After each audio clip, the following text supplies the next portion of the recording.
it's time for Wisconsin Life. Music has a way of bringing people together. Writer Nancy Jorgensen found a community of musicians right in her own neighborhood.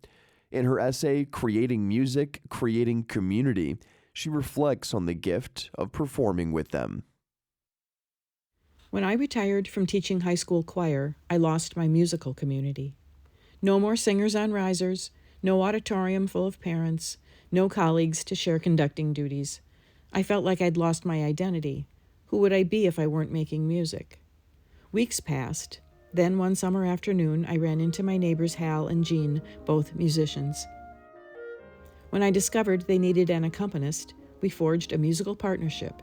Now, once a week, they walk over with their trumpets and clarinets, and if my windows are open, the music of Mozart and Brahms spills into the streets of my Waukesha neighborhood.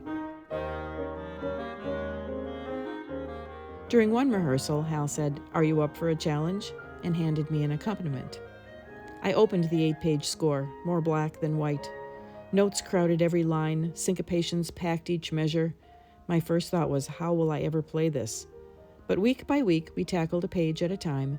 A metronome click, click, clicked, and still we'd lose the beat and need to try again. Our goal, to play at a house party for friends and neighbors. I continued to search for musical opportunities. That's when I met another neighbor, Pat, and learned she shared my passion for age-old music.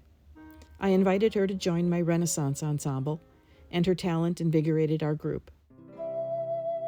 Monday mornings soon became a ritual of ancient melodies as we tooted recorders and strummed mandolins, all in preparation for that party. After several months of practice, it was time to perform. I looked forward to sharing music with an audience again. I felt jittery, though. It had been months since I had played for others. My guests sat in rows of chairs, sipping Cabernet.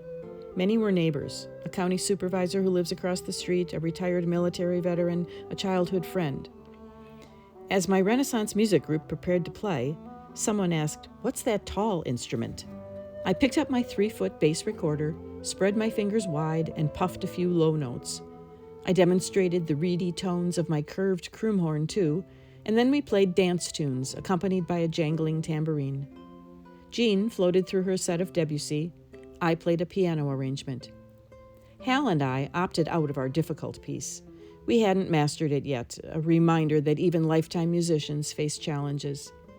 Hal chose Sugar Blues instead, to feature the trumpet's brassy wah-wah and gravelly growl. It turned out to be an audience favorite. We finished our last note, and then it was, "Grab a plate, everyone."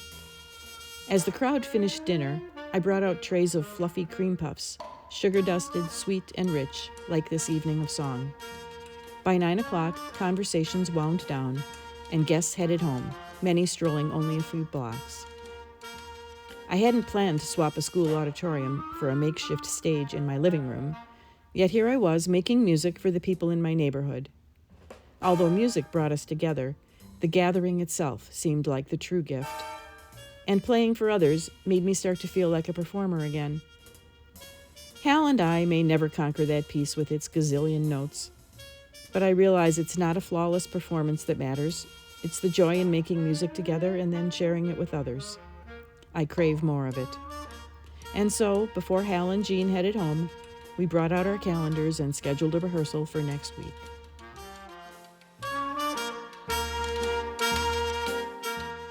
Nancy Jorgensen is a writer and musician from Waukesha.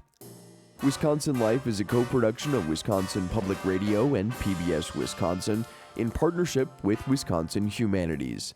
Additional support comes from Lowell and Mary Peterson of Appleton.